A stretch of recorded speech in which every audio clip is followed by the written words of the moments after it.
Franklin County Board of Commissioners meeting, Tuesday, October 8th, 2019. We're here for a regular Tuesday morning meeting. We have all three commissioners on board, our Administrator Johnson, and we have Amanda at the clerk. We have an audience this morning, so you would join me with the pledge. I pledge allegiance to the flag of the United States of America and to the republic for which it stands, one nation, under God, indivisible, with liberty and justice for all. Thank you. Our first item on the agenda is a set of minutes for September 24th. If there's no addition, changes, or corrections, I will sign as presented.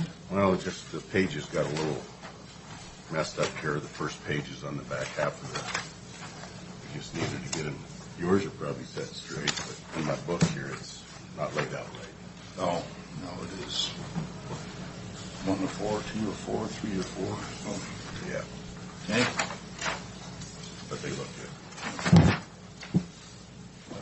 With that, we have a couple of gentlemen here that want to address the board.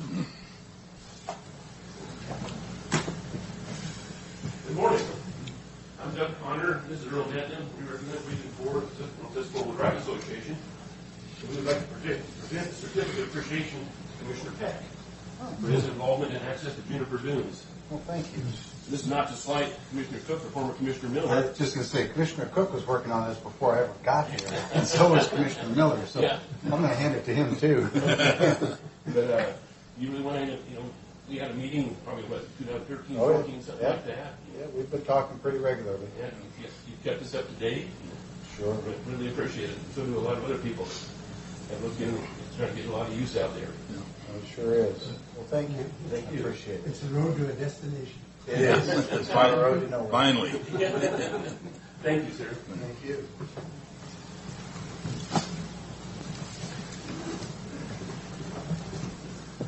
With that, we have a public hearing for amended public records request fee schedule.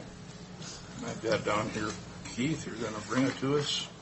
Yes. I suppose you want to open the public hearing? Okay. We can open the public hearing for public records request fee schedule.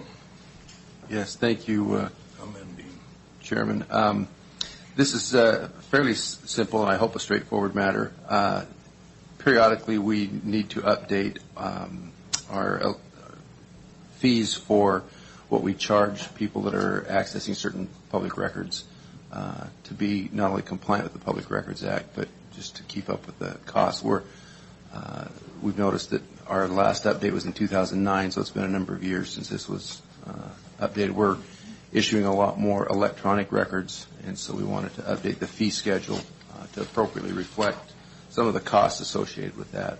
These are not dramatic increases. We're not making a profit or anything like that. It's just simply to help cover some of the costs of providing records to people that request those. And so under Appendix B is the new schedule that we are proposing. Because it is a matter of the way the state law reads, we have to do this by public hearing and allow the public to weigh in on whether this is an appropriate change to our policy. Certainly stand for any questions that you may have. Okay. Is there any percentage that was raised, or because the public doesn't really know what to... Yeah, the paper records I think were essentially the same.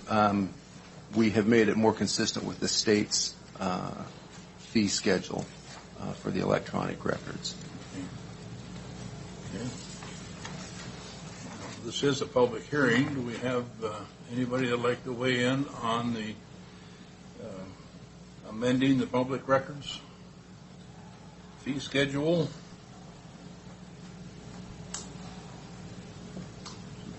Seeing none, we'll close the public hearing. Commissioners? Any comments? It says small increase in revenue.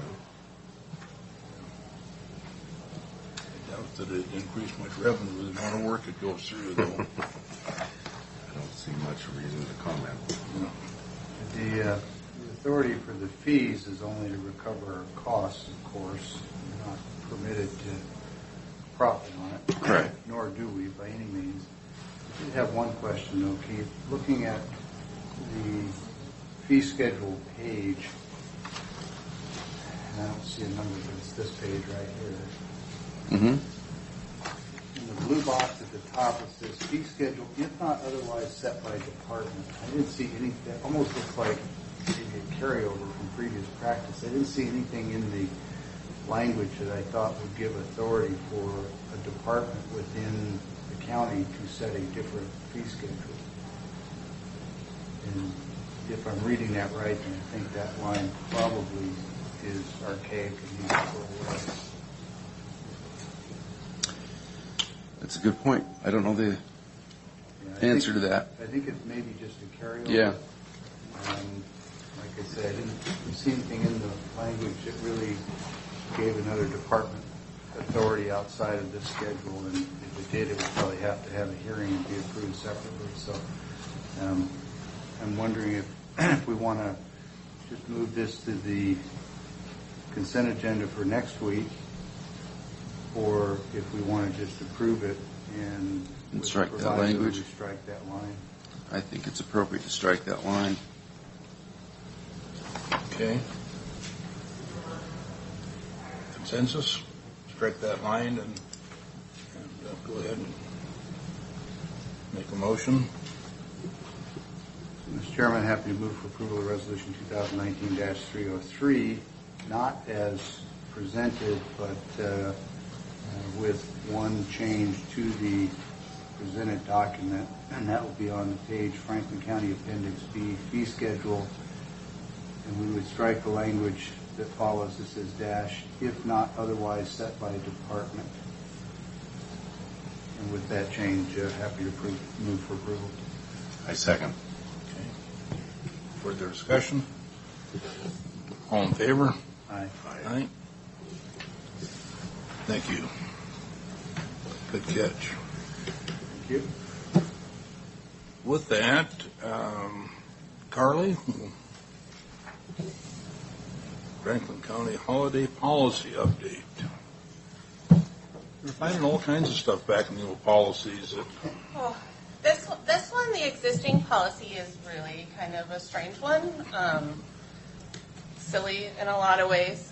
The existing policy says something to the effect of holidays will normally be coordinated with that indicated in the union contracts, but with 6 different union contracts, doesn't specify which one, and then also says, but the board can do what they want. So doesn't leave a lot of guidance for those of us who are trying to administer holidays for the county, nor does it clearly indicate to new employees what are the recognized holidays by the county. So in this policy update, we've hoped to clarify some of those things. First of all, by listing out what policies are recognized by the county. In terms of administration, there's not really any substantive change with the exception of removing the 30-day waiting period for new hires to receive holiday pay, which does align with other employee groups at this point. And then also the recognition that not all county employees work a Monday through Friday schedule. And so when we're talking about something like holidays, we need to take those employees into consideration as well, which has been a source of a lot of administrative confusion over the years. So again, we're hoping to clarify that with this update as well. I'm happy to answer any questions. Carly, how long have we been recognizing the Native American Heritage Day? Well, we've been recognizing it as the day after Thanksgiving, which is not super official, and so Is that a national holiday? it's not. That's how the state RCW for state employees and subdivisions of the state, of which the county is. That's the authority that recognizes that holiday, and it's recognized as the Native. I believe it was 2014 that it was recognized as that day. Because I was just curious, because Thanksgiving Day is the combination of the people here and the Native Americans coming together, and I thought that would suffice both of those days, but it's the day after, huh? So it actually turns into a 4-day weekend? Correct. Okay.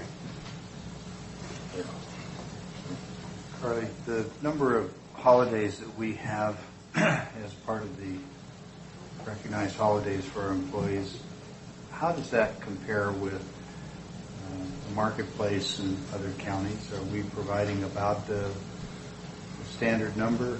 I'm thinking in terms of attracting and retaining quality employees. It seems like ours is as generous as any other. I would agree with that. Ours, we recognize all the state required holidays for us to recognize as a subdivision of the state, and then plus we have the option in the statute of the floating holiday, which we also recognize and is commonly recognized by other counties, cities. If you're talking about the public sector marketplace, this is consistent. So then, by state statute, we would have the number that we have or possibly one less. Correct. But we don't have the option to say two less. Correct. Okay. And I'm not suggesting we should. I'm just always looking to make sure that we're taking care of our employees, not being too generous, but being generous enough that we can retain good people. Agreed. Are the unions all on board with these? This Policy. list of holidays mirrors what's in our general union contracts. We have, as a practice, recognized the floating holiday for non-bargs as a part of that. We'll normally be, coordinated with the union contracts under the current policy, though the current policy does not explicitly recognize the floating holiday for non-bargaining employees. So this then does that. And this speaks to standard compensation for those holidays. Obviously, if somebody was working a holiday for whatever reason, they'd be under a different pay structure. If they worked the holiday, they would receive time and a half for those hours worked, and then would still receive the holiday pay, which is standard. Okay, so let's run that again. I want to make sure I understood. I thought I heard you say if they worked the holiday, they would receive time and a half, and they would still receive the pay for that holiday. Yes. So that's effectively double time and a half? 2.5. If somebody worked a regular workday, it would be double time and a half. That's standard in the public sector. That's also standard in the private sector for those that have holiday pay benefits. So if somebody worked on Friday, Native American Heritage Day, and that was a normal work day for them, Yes. they'd be getting double pay and a half? If it's a normal work day for them? If it's a normal work day for them, yes. Okay. If it's not a normal work day for them? If it's not a normal work day, then there's going to be it depends on what kind of schedule they're on. Okay. And then you're getting into kind of some of those law enforcement schedules and things Well- that we've addressed in the policy, but that gets a little trickier, which is why the policy went from, I think, 2 paragraphs to 3 pages. So if it's a normal work day for them and they work it, we're not giving them another day off in lieu of. They get That option is there. Okay. All right. Okay. Thank you. Further questions, comments? No way to entertain a motion? Mr. Chairman, move for approval of resolution 2019-304 as presented. I'll second. All in favor? Aye. Aye. Aye. Thanks, Carly.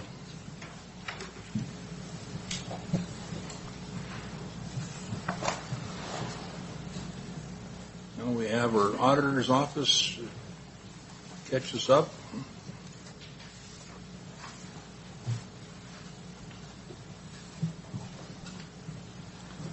The preliminary budget. Okay. Thank you.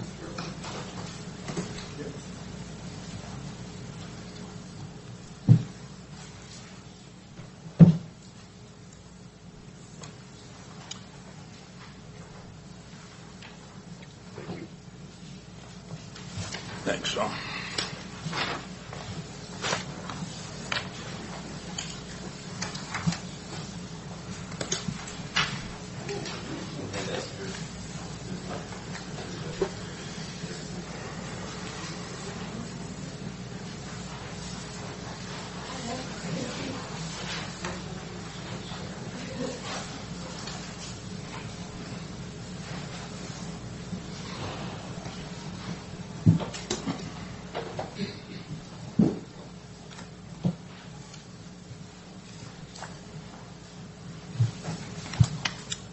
Morning. It's that time of year. Good morning, Commissioners. Good morning, Mr. Johnson. Good morning. It's that time of year to once again look at our 2020 budget. Season is upon us. We're presenting you the preliminary budget for the current expense fund, or our general fund. It's our main operating fund of the county, as well as our miscellaneous budgets that the county also has control over. We've had a lot of cooperation with all the department heads and staff, and Mr. Johnson with the administration, and we finally pieced it all together, at least for the preliminary end, and it's ready to basically work on and get balanced for next year. The transmittal letter has some detailed highlights of the changes basically to last year's budget, 2019. If you'd like to, we can go into them in the summary, which is on the letter, or the second sheet I passed out was in more detail. If you'd like to take that route, I would be happy to do that as well. I'd be happy for you to go through the letter, Tom, and Okay. then if people have more detailed questions, they can follow. Okay, sure. Okay, so everybody wants to know, well, how are we standing right off the bat? And our preliminary deficit right now is $1,646,864. That number is really not that unusual historically. Last year, we started actually as a surplus of $279,000. But we've started at $2 million in the hole too, so I think we can dig out of this one as well. Of course, that's before any road shift consideration or the 1% option. That's correct. Okay. Well, interestingly, I heard on the radio the other day you can't really dig out of a hole because the hole just keeps getting bigger. Right. Rule 1 is stop digging. But we'll find out first. Okay, so our overall revenues are $32,832,244, which is actually $817,756 under last year's. But as you mentioned, that does not include a road shift or 1%. Tom, does that comparison to the previous year, did the previous year number that you compared to, did that include the road shift in the 1%? Yes, that compares to the previous year. That included that, not the adopted budget, which didn't. I mean, not the adopted, but the preliminary. Sorry. Okay. So it's comparing to. Are we comparing apples and apples here? No, not quite. Okay. So last year had a $1.7 million diversion, and then it also had a $89,552 1% of property tax increase for the substantial needs levy. So that's about $1,800,000 that was in last year's figure. That we don't start the preliminary budget with that number. No, I understand. It's just overall revenues, 32,832. A decrease of 817, 2.4 under FY19's, and it's what follows there. 2019's adopted budget, which included the road shift. That's and correct, the 1%. yes. And the road shift and the 1% together amounted to how much? About $1.8 million.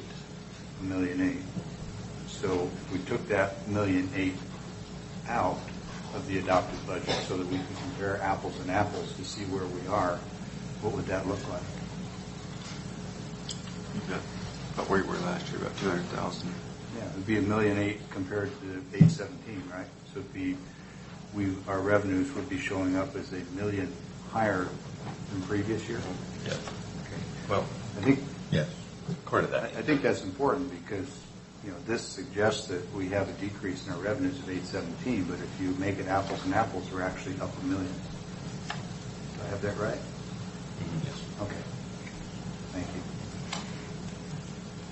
Okay, and our expenditures are $34,479,108, which is an increase of $829,108 over 2019's adopted budget, which represents 2.5% increase, which is a normal expansion. And we've also had a lot of salary actions as well in 2019 that are in that figure.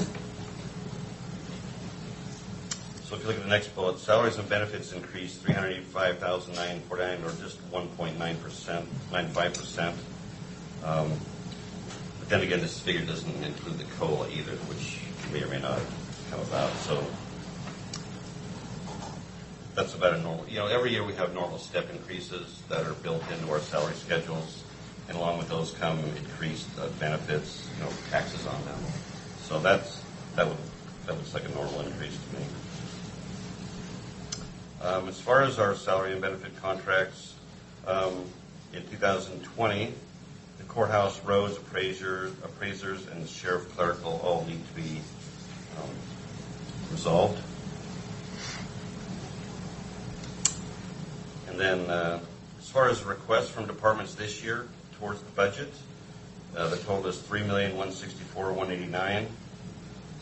Of this, $643,521 is for 7 new positions. And it's also netted out because we're losing a position due in human resources, is shrinking a position. So really there's a net 6 position change if approved. And a big part of that $3 million request was a capital request that totaled a little over $1.5 million. But most of that was for the corrections department. And then the 2 biggest elements after that were in information services for equipment and for the facilities department. Fund balances, we budgeted $3.26 million fund balance for beginning and $1.6 million for the ending fund balance. And last year we budgeted $3.2 million to start and then $2.2 million to finish.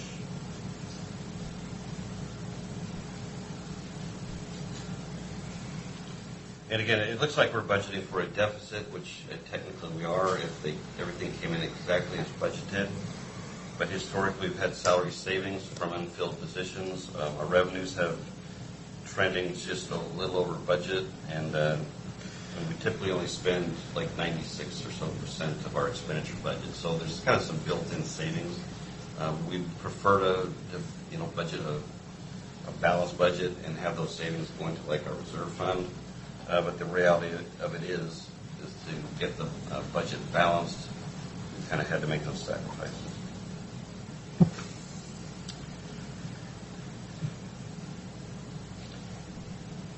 Are there any questions? So, Tom, at the end of 2020, what would you, based on this very preliminary data, what would you project might be able to go to our reserve fund? There's a lot that goes into that, certainly. Well, at least I said this very preliminary data. Let me make it easier. Do you think it'll be an average year, better than average, or worse than average? I think it's going to be average. Okay. So, and we haven't been putting money into the reserve fund on our average years. Exactly. One highlight, the budget workshops start on Tuesday, October 22nd. They go through the end of the week. And then on December 3rd, we hope to adopt the budget.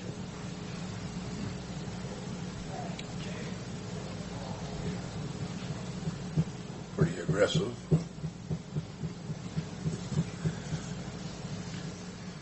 So, Tom, were you in here the meeting of the levy when they went over this that day? Last year? No, this year, No. because I wasn't a commissioner last year. We were in here for the levy meeting, and I heard a statement out of our assessor's office by an employee there that she told all of the departments to inflate their budgets. And she emphasized that if they only put in for a $1 million and they had excessive costs, that they couldn't come back and ask for it later. And she said it takes $1.2 million to run your department, make sure you inflate your budget.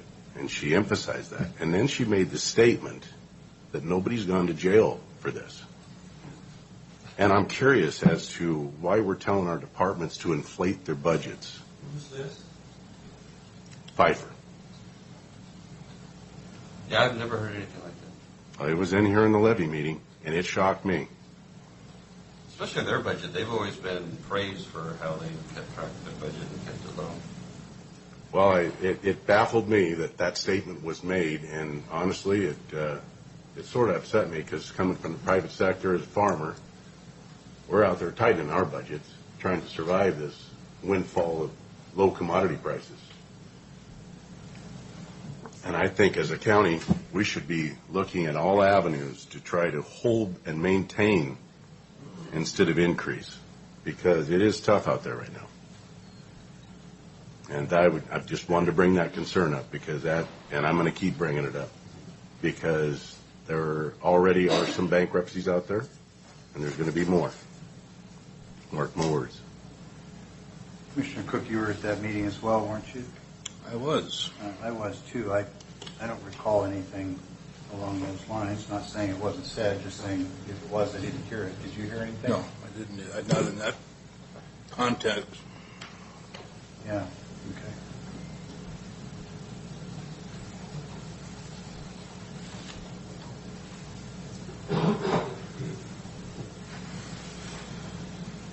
Well, I'm sure I can find some people that were there that will testify that it was said. So I'd ask you guys to pay more close attention to what's being said in the meetings.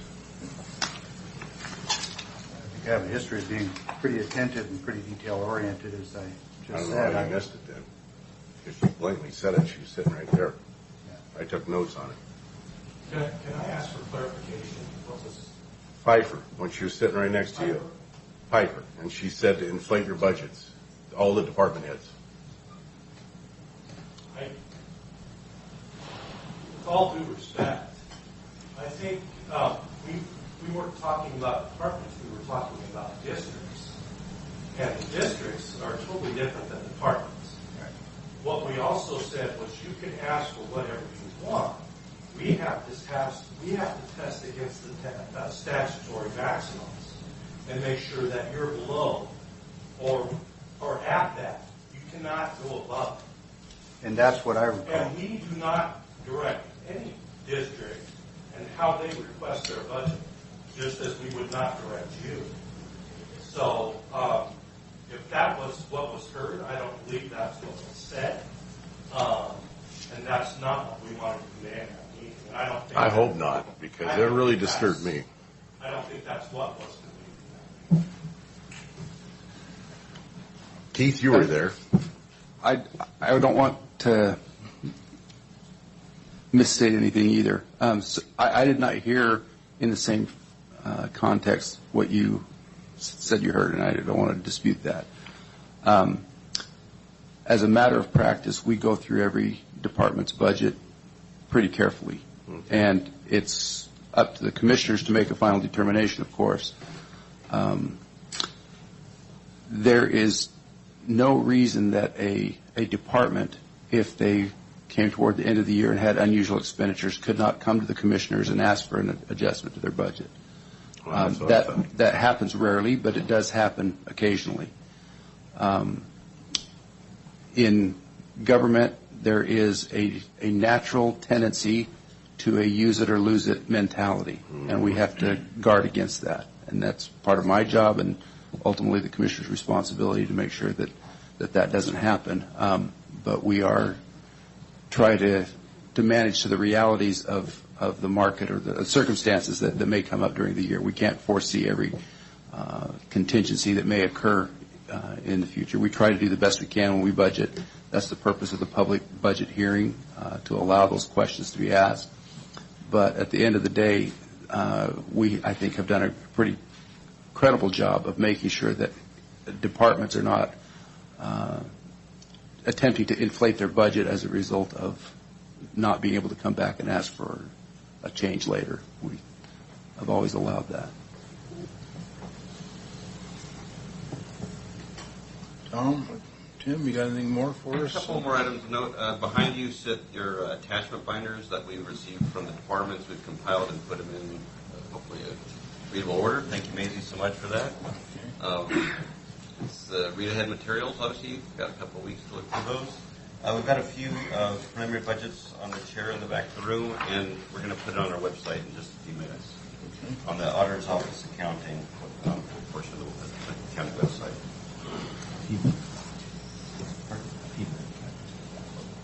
And otherwise, we look forward to working with you in a couple of weeks to get this balanced. And in the meantime, we're probably going to meet with Keith and get this take off.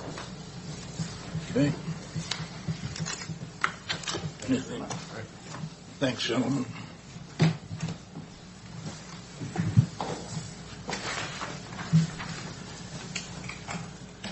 Brings us to our next item on the agenda is public comment. If somebody would like to speak to us.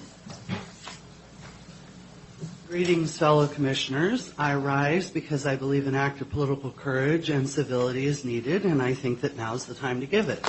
Yesterday, the Tri-City Herald published a very alarming article about an official in the county next door detailing personal details of their marriage, their marital history.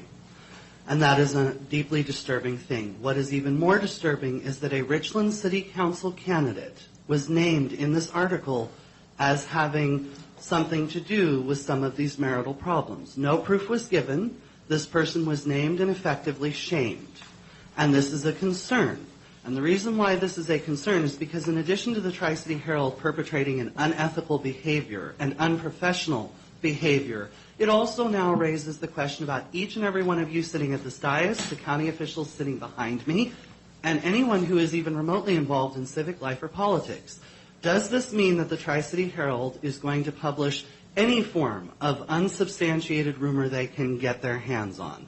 For example, if someone starts a rumor that one of the commissioners on this board is linked to someone else in the community, does this mean the Tri-City Herald will now go about publishing this? Does this mean when any of you run for election or run for re-election, as the case may be, that you will now have to be worried about being accused of infidelity, for example? I understand that we may all have political disagreements, I really do, but I think there has to be a line somewhere. And I think that it's unfair to you as commissioners, regardless of what personal political disagreements we may have, regardless of how many times we have clashed, you do not deserve that kind of treatment. No public official deserves that kind of treatment. The woman running for city council, disagreeable as she may be to someone like me, does not deserve that kind of treatment. That is shameful. That is wrong. And while I am the leader of the opposition party here in the Tri-Cities, I want to make each of you a promise. We will not be doing that, and we will not be exploiting your personal marital stuff, as the case may be, for any kind of political points. And I want to apologize to each of you for the fact that you as public officials now have to live with that. It is not fair. You do not deserve it, and I am so very sorry. Commissioners, my name is Taylor Taranto. I'm in disagreement with the last speaker, the public. The press, as far as the Constitution reads, is free to publish whatever they want, if it's true. However, if it's not, there's laws for that, and we're going to fight that in the court. So if there's any problems, we're just going to address it in the courts. That's all I want to say. Thank you. Microphone's still open. Any other public comments? Seeing none, do we have some bills to pay, Commissioner? We have 3 items this morning, Mr. Chairman. Check the dates to make sure that they're all current. Okay. Start with the October 8th ones. Move for approval of salary clearing payroll and emergency management payroll in the total amount of $289,220.80 as presented. That has been reviewed and signed by 2 members of the auditor's office. I second. All in favor? Aye. All right. Next, we have county road and motor vehicle. These expenses total $128,831.84. Note that these also have been reviewed and signed by 2 members of the auditor's office. I second. All in favor? Aye. Aye. Third and final, we have fund expenditures in the total amount of $371,666.58. And note that this has been reviewed and signed by the county administrator and 2 members of the auditor's office. I second. All in favor? Aye. Aye. That brings us to the consent agenda this morning, 1 through 4. Mr. Chairman, just take a brief moment here to look these over once more. I've read all of them, as I'm sure you have.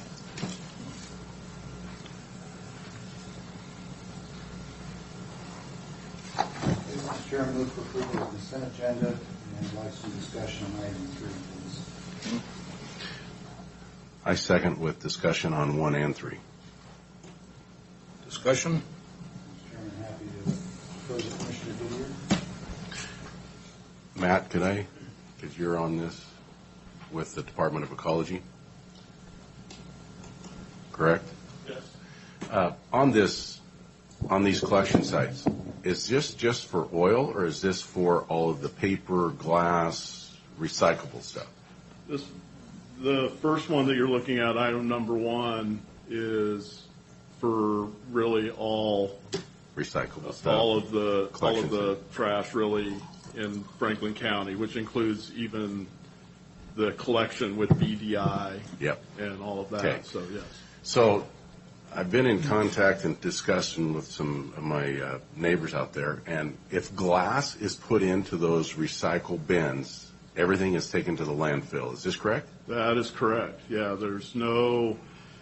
Unfortunately, when it comes to recycling, we all want to recycle everything we can, but unfortunately, it's all market based. And when some of these things do get contaminated with other products that are not, then they just end up at the site and they end up going to a landfill. That's Well, correct. out at Merrill's Corner, we have one of those bins, and we have been observing that it's overflowing, going on the ground. They used to have dividers Yeah. for the paper, white glass, dark glass, everything was divided, plastics, but now it's all open, and they're still asking for glass. If you can't recycle the rest of the goods, why are we asking for glass to be put into that bin? That's a good question. What I'll do is when I get back to the office, Sally McKenzie's our solid waste coordinator and educator, and we'll get with BDI and make sure. I mean, she keeps a pretty close eye on all of our collection sites. It's our job, of course, to make sure that they remain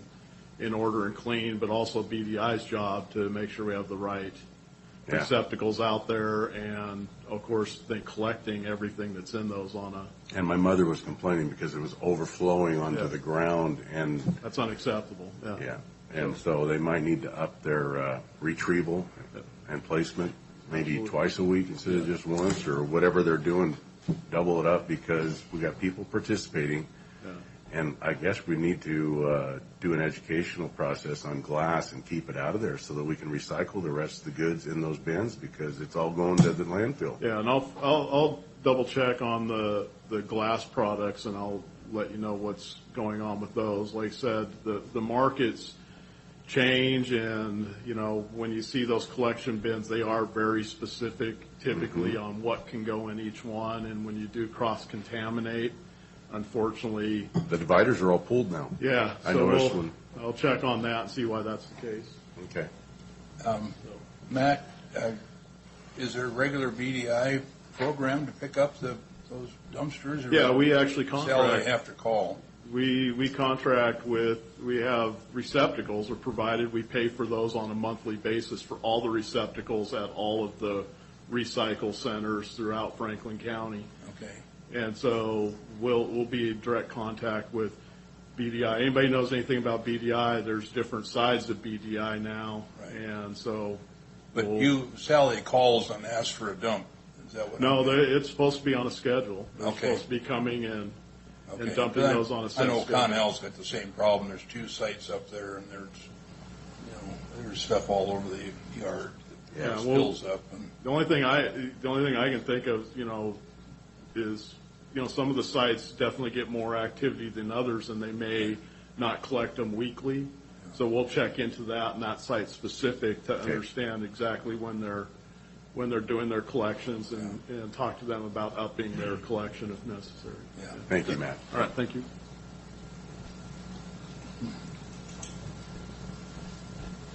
Next. Item 3. Commissioner Didier wanted to comment on 3 as well. Yes. Just some questions on item 3. This is the approval of the AV capture all video equipment that we're going to get in here for our meetings, and I'm curious as to the initial outlay of apparatus, about what the initial cost is to put everything in. because we're having a problem with the speakers in the back of the room and different things, and I was hoping to remedy everything, and if they're going to put in new equipment or what this entails. Happy to speak to that. Yeah, this particular agenda item is dealing just with the recording system. And understand we're operating several different components to the whole meeting process. The overhead speakers and the microphones are independent of this particular consideration. What we're It's working today. It's working today. The AV capture solution is a mechanism to really replace the dated recording meeting tracking system that the clerk is using. So that, and in the past we talked about needing the ability to live stream or have public better access to our meetings. This AV capture system will allow us to do that.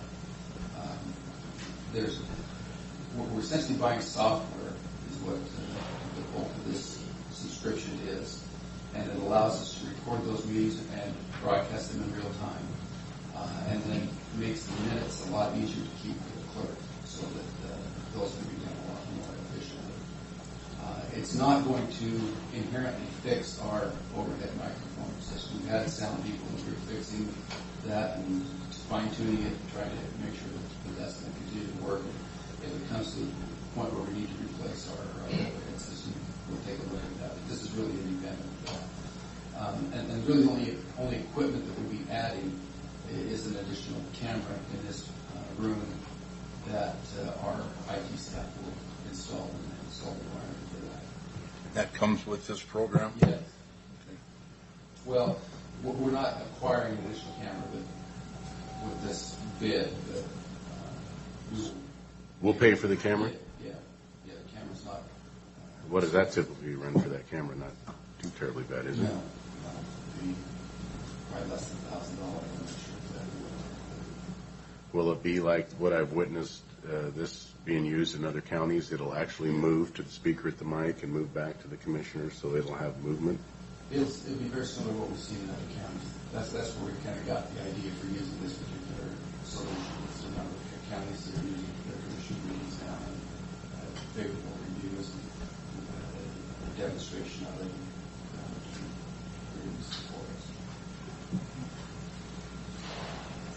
Commissioner Peck, you have comments on 3? Well, I had much the same questions that Commissioner Goodyear did. Just want to clarify today's action is just the software subscription rental for what is essentially the back end of the process to collect the data for later publication, I guess, because it could be used in a number of ways. The capital requirements up front for cameras and improved audio is a separate issue. And I was just going to suggest that in addition to the camera, that we make sure that we've got all the bugs in our microphones worked out. And I prefer not to have a video product that has intermittent or poor quality sound, but people can actually see and hear what's being said. So if we could make sure we get the current system up to speed before we add the others, might be a good idea. Yeah, pretty much mirrors my comment on that. Just get it all straightened out. So with that, there is a motion and a second for the consent agenda 1 through 4. All in favor? Aye. So that brings us to your time, Keith, please. Yes, Commissioners. I had prepared a resolution for our participation in the Eastern Washington Council of Governments, but I've noticed at the start of the meeting today that the resolution does not adequately convey the intent of what's supposed to happen, so I'd like to remove that for consideration today and bring that back next week.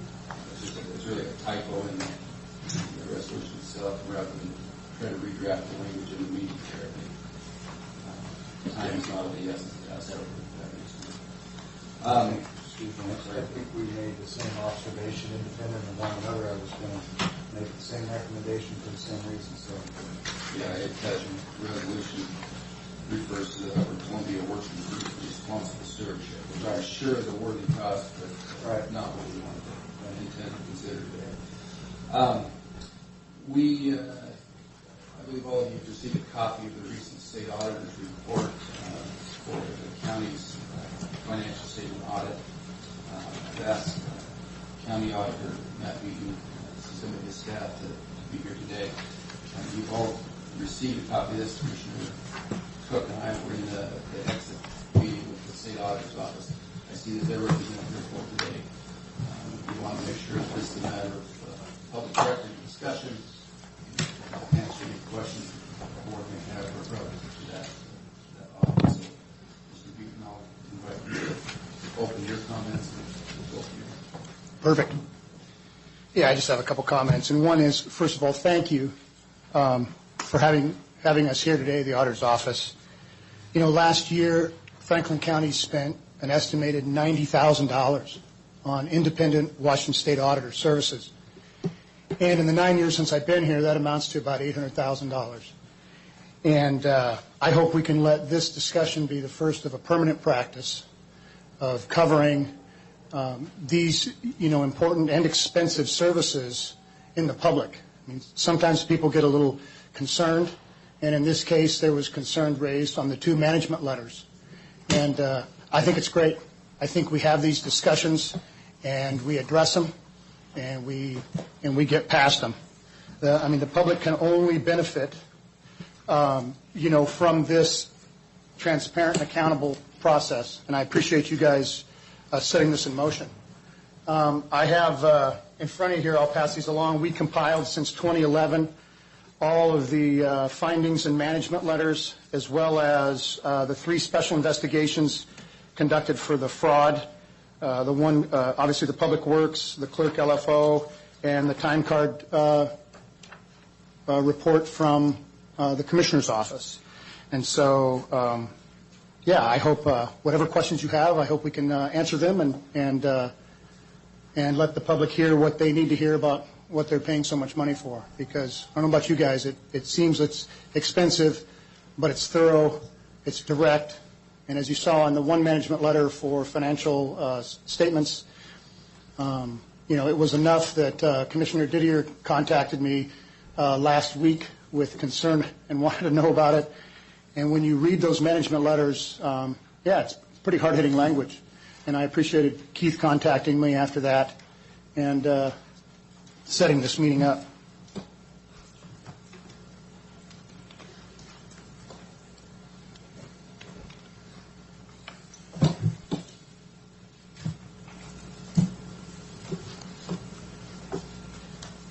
Questions, comments? the only question I would have, I read the report from the auditor's office. Was there anything in there that you thought was incorrect? No, I don't. I think the important thing in reading these is understanding the difference between exit management and findings, as well as the reports themselves. I think, as I explained to Commissioner Didier, I attended the exit. And that's one of the reasons I have Jose here, and I'm hoping you'll give him a chance to, as the author of the letter, his team, he can thoroughly answer anything that you need. But I likened it to going into your annual health review. Gentlemen, we're all old enough, we should be doing them annually. But anyway, I think that, essentially having them tell you, you're healthy, get some more exercise and take some vitamins. That's essentially what a management letter is a cooperative statement on, and it's above an exit. So quite typically a management letter is a collection of or a discussion on things that have been discussed over a period of time. So that's the only qualifier I would give you. Well, I really wasn't asking about the gravity. I was asking if it was accurate. Well, I know you like to ask very specific questions, but sometimes, especially in governmental accounting with GASB board changes, I can't, it's just not that luxurious to say that size of report is, that I'll say that it's 100% accurate, as I didn't produce it. But I am comfortable with with the work that was done by the state auditor as well as our team. You said that there's a representative from the state auditor's office. I could probably ask them the same question. Is Jose? Management letter accurate? Yes, sir. We believe it's accurate. Great, thank you.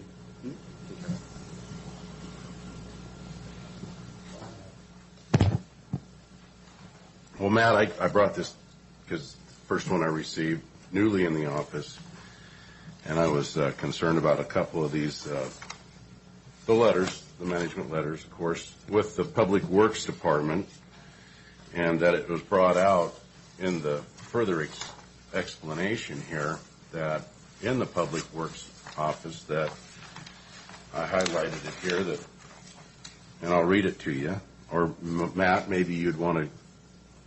The county is responsible for determining the suspension and debarment status of vendors, for vendors.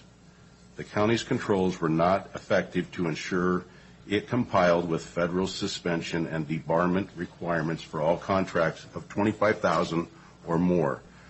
The county did not review the excluded parties list system, EPLS, for 2 of the 6 vendor contracts that were awarded $25,000 or more to verify the vendors were not suspended or debarred from entering into contracts. The county paid the 2 contractors a combined $197,311 with federal program funds through 17. And that raised an issue because, you know, I wasn't here and I was just a person out in the community when we had the embezzlement. But that was up the same line as this, and I was just curious as have we corrected this, and we are researching all the vendors now to make sure. Yeah, the letter you're reading is actually.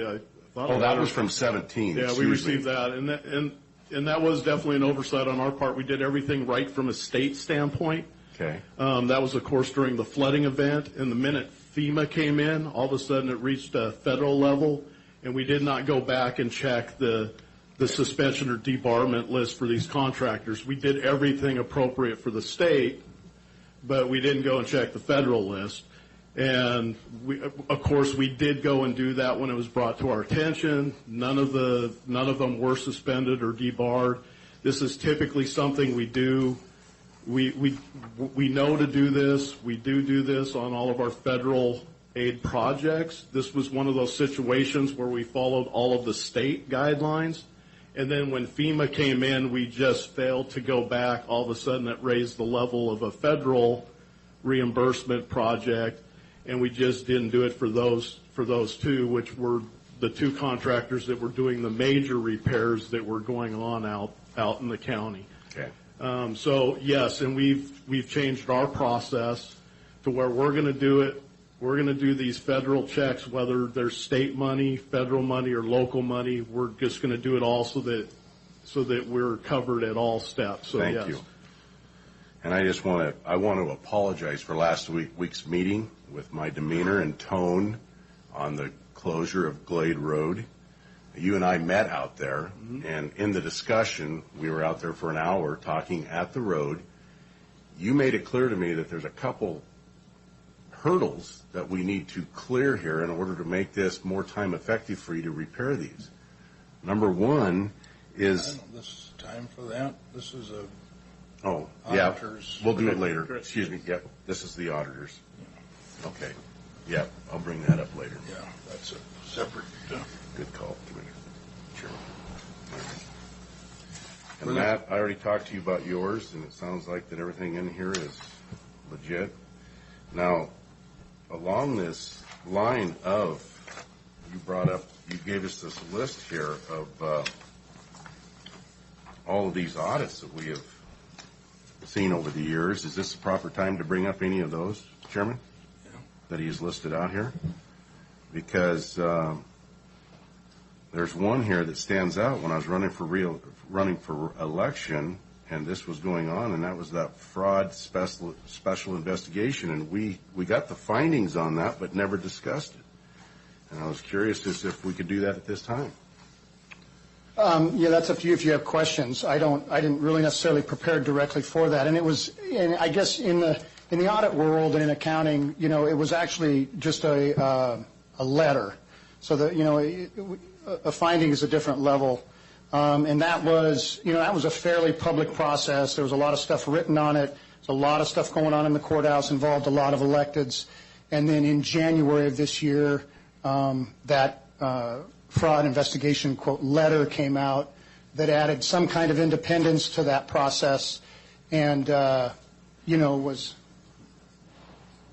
was Emmett the clerk, or are you asking about the commissioner one? Because the clerk one was that before was that during the same, what'd you ask about? I asked about the time fraud, commissioner's office. Okay, because that was the one that was on during the election last year. And I made a comment in the paper that we were setting ourselves up for a lawsuit with the whistleblower. Okay, yeah. And so, again, that was just a process that was finally closed out after there was a lot that went on internally. And again, this is just where I would, and I literally formally or however I have to request, in my discussion with Jose, there's several districts and different entities that cover all of their Washington State Auditor services in an open meeting like this. And it wouldn't take that much to prepare and have a robust discussion on, like I said, I know all of us, it's usually the travel that they charge. Jose, it's always a lot. But anyway, it's the cost of those services. They are very happy to work and have these instead of in just a one-off meeting that sometimes we can't all attend. In this case, they went over on that report letter and covered, some fairly important information, regarding how it was handled and what was. It's there for you to read. My interpretation, you can read it for yourself. Well, I have read it, and it says that, yes, there was two concerns that the state auditor brought up. The former administrative assistant was allowed to work in an irregular work schedule without adequate monitoring of hours reported to ensure they worked in accordance with the county policy. And bullet point number 2, the former administrative assistant was allowed to earn flex time without any formal tracking or monitoring to ensure it was reasonable or not being abused. And I guess that's my concern is we're paying all this money for these audits, but we're never reviewing them. We're never bringing them out in the public view. And in the front of the letter, it says, yes, that we were taken for an estimated amount of money here of not a great deal, but we were taken for some money. And that's my concern. Why are we not reviewing these? We need to. We need to review all these audits for open government, transparency, and accountability with the public. We're paying, like you said, we paid $900,000. That's over 9 years, but it was $90,000 last year. $90,000 a year. And if one thing comes out of this process, and that's the public review, that'd be great. Like I said, because it touches every department, and sometimes people get frustrated with the services, or they'll argue with the SAO, and I don't have a problem with that either. But if they're here, they'll discuss it, and they do it with thousands of entities across the state. And so, I think if we can get that out of this process, it would make the transparency and accountability, and I know we all support that. It's just a matter of scheduling, and they're happy to do it. So, all right, sounds good. That's all I have.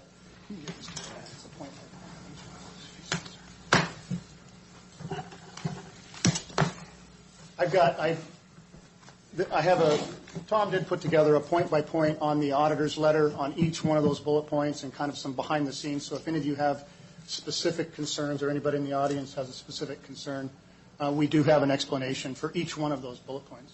So thank you again for the time. Thank you.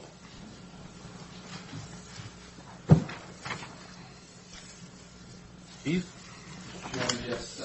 We received a letter from the South Columbia Basin Irrigation District with respect to the irrigation leak that they had, closure of Glade Road, commending the Public Works Department for their quick response and their assistance in getting that road back open. So I wanted the board to know of this letter so we can make copies available for you. But I understand Commissioner Didier has some comments or questions. Yeah, I'd like to bring Matt back up, if you don't mind, Matt, because I want to make sure that this is on public record, that I'm apologizing to you for my demeanor and tone last week, because I had a lot of farmers upset. And what we had is we had a portion of Glade Road with all the truck traffic. And Allied Potato alone had 150 trucks going over that every day. Oh, yeah. And it perked the water through the road. If you've ever run equipment on land and there's water below, if you run over the same spot enough times, it'll bring the water to the surface. It's called perking the water. Now, in talking with you at the job site, a couple things came very clear to me.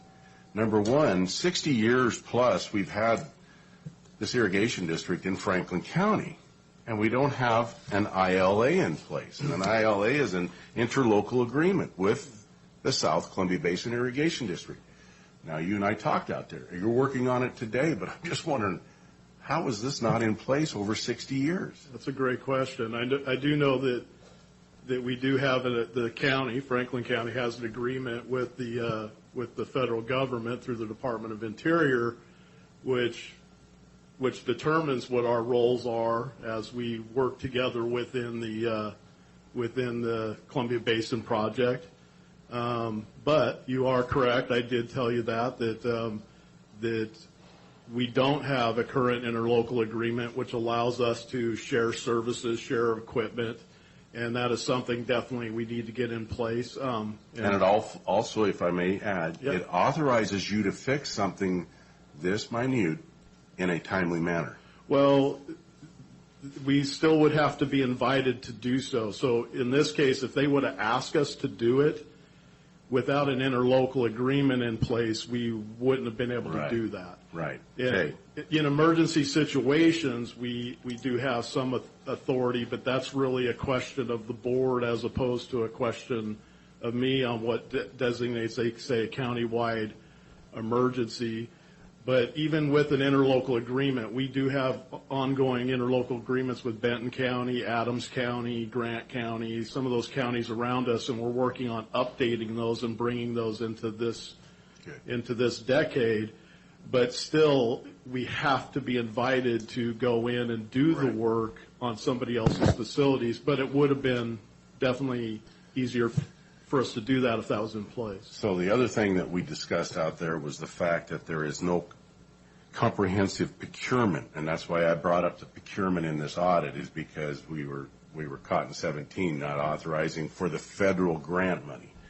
Now, I refer to our chairman, Cook, on procurement.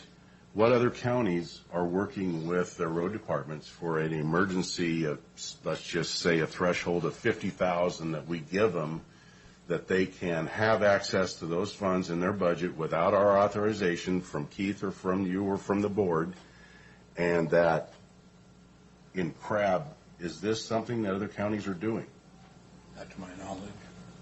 And if we were to do this, I would like a review every 4 months, every quarter. We review any emergency. But I suggest that we do a comprehensive procurement with a threshold of a certain amount of money that we can agree on, and another step of another amount that only takes Keith's signature or our chairman's signature, so that if Keith is out of town, our chairman can sign, so that we can keep our roadways open for the goods and services that we need to out in the blocks, because we are really hindered. That day, Glade closed, Self Landing and 395 closed, Sagemore and 395 closed. It just boxed in our farmers, and we diverted traffic on Alder and Birch that aren't built to satisfy that heavy loads of traffic, and it's breaking them roads down. That's correct, yes. So we're actually creating a bigger problem by not allowing you to fix that.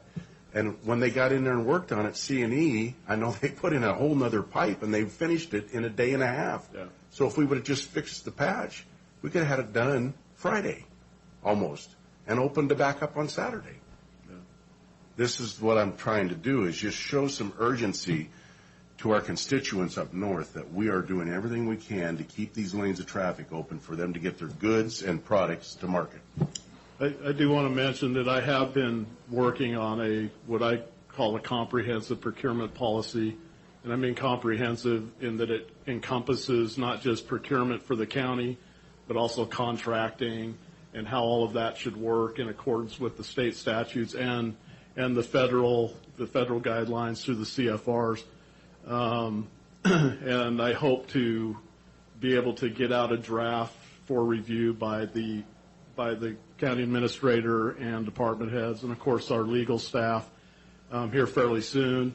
Laws change quite a bit, so I'm incorporating a lot of those laws. But my goal is hopefully just to help everybody here in the county on the proper way to do procurement, because it is a very large animal. It's a very large beast to tackle, and it certainly, as everybody knows, that we're one of the departments that we do a lot of procurement, a lot of contracting, and we make sure that our staff is fairly well trained, so it's sometimes second nature to us, but we know it's not second nature to everybody else. So I hope to be bringing that here soon, which will take care of, I think, even one of the administrative letters that was written recently. So Matt, you've already made it clear that South Columbia Basin would have to invite us in to do the repairs.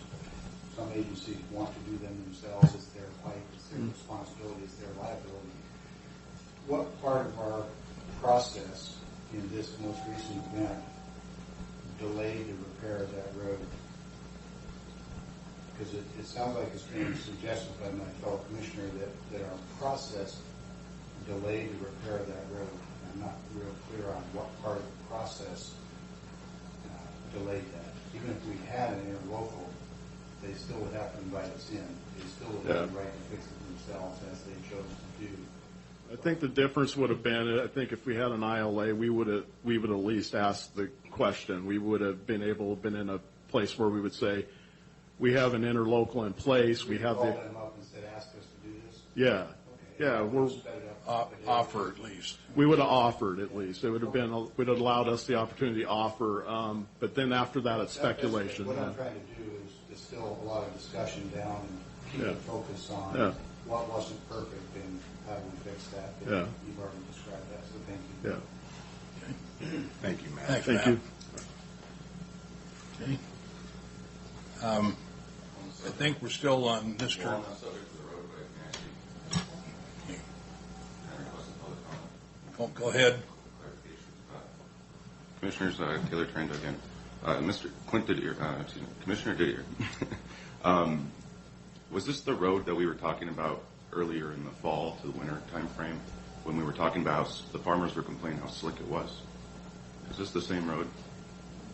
How slick it was? Yeah, we were talking about emergency with the road cleanup and all that. The farmers were throwing salt to de-ice.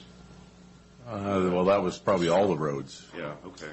All right. So anyway, my point is that we've been talking about these roads for a while now, right? And it seems that there's a bump somewhere in communication. We're not either we're not being represented, is my point, or we're not being listened to, one or the other. Okay, and these farmers, and I share their outrage in this matter. This is something that's been talked about, and we haven't done anything. We've talked about repair of the roads, and I don't really have the answer to fix all the roads, but yeah, I understand the glade and all that. This is about a lot of things that are bigger than us. This is about things that are bigger than us. I can't control the roads. I can't control the weather. I can't control trade, and I think that if we just come together and we don't bump heads on this issue, and if we just make amends and we just amend our roads, mend these roads, I can't even believe I'm having this discussion with you guys. But, this process, this thing, liability and everything, I mean, like, what can we do? What can we do as a public? What can we do to fix our own roads? I mean, like right now, they're not ours. We can't do it. I mean, I've done this for the past several years. The government roads are terrible. They're terrible. And what can we do about it? I don't know, but we really better kick it in the butt because this is looking disgusting. This is looking heinous. This is gross. And if we have the problem with it, and we are able, I fix all my roads. I never complain about any of my roads. I fix all my roads. So and I would never ask this, but I'm just saying, what is the deal? Can we get some clarification? And I want you guys to work on that. That's all I got to say. Thank you very much. Thank you, Tim. Keith, anything further?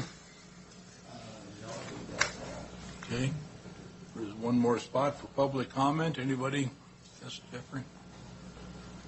I actually just had a quick question about a previous agenda item, and hopefully Commissioner Didier, got to make sure I get your name right. Call me what you want. Don't call me late for supper. I love that. That's that kind of panache that makes you likable.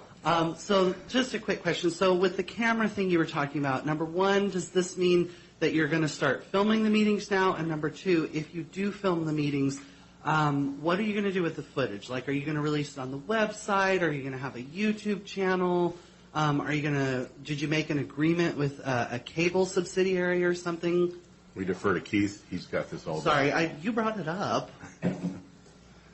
All of those are potential opportunities to display it, the video, but we will certainly have it available on our website. We have not decided on all the channels that will be available. We've not done a subscription with a media provider yet. Does any other county here in Eastern Washington do this? Does Benton do this? I believe they do.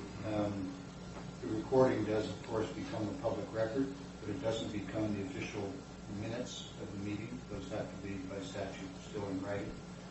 But the answer is yes to the public, and Keith is going to look at it, and I've recommended he meet with the city of Pasco, which I think has a pretty good process, encouraging him to kind of follow his lead.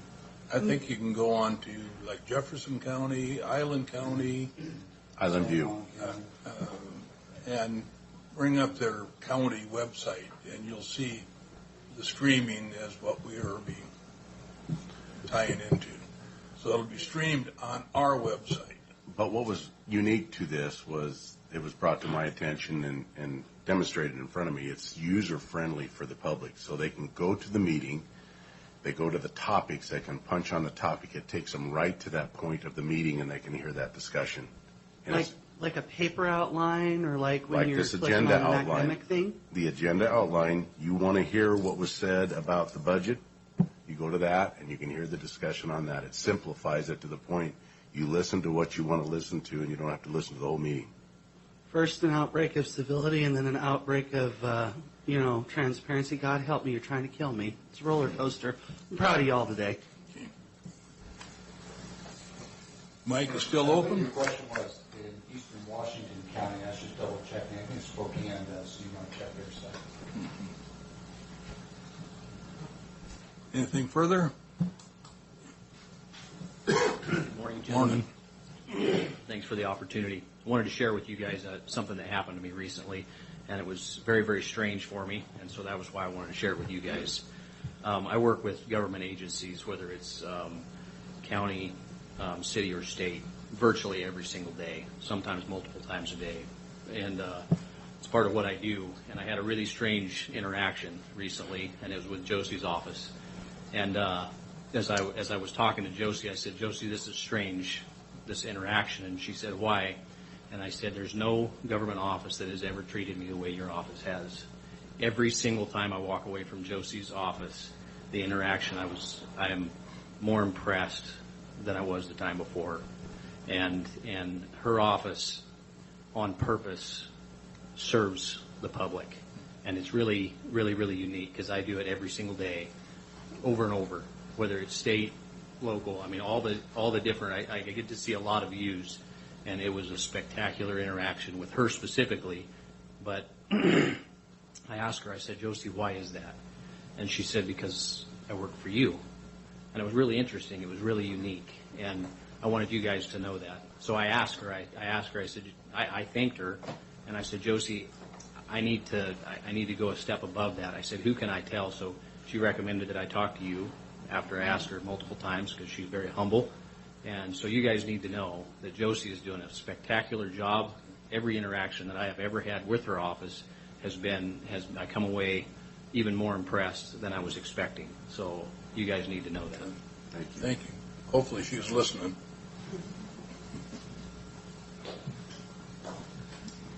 Michelle Andrews, and I want to go back to how we started this year, noting that collaboration from the past is still a current expectation for the best of all our county members. And working together is a very high bar with past issues. I've had the privilege of being a civil service commissioner for the Franklin County Sheriff's Department, and what we started with was not in the best venue. We had a lot of help from Eric Wyatt, who's a part of the HR team with Carly, and we have streamlined and provided excellent level of eligible people for the list for the sheriff to approve and to move quickly on. There's a lot of things that are not perfect about our county, and there's not a single person in this room that's perfect.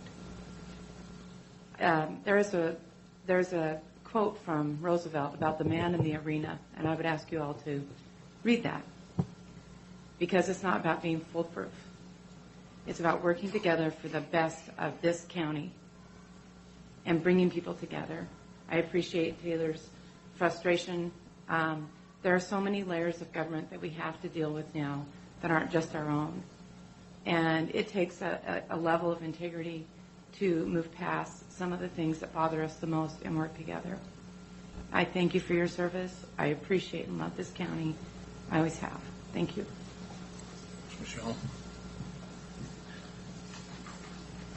Microphone's still open. Anybody else? Seeing nothing, executive session, Keith?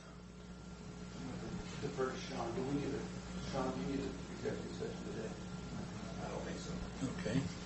Commissioners, comments? So, with nothing else on the agenda or comments, we are adjourned. Thank you.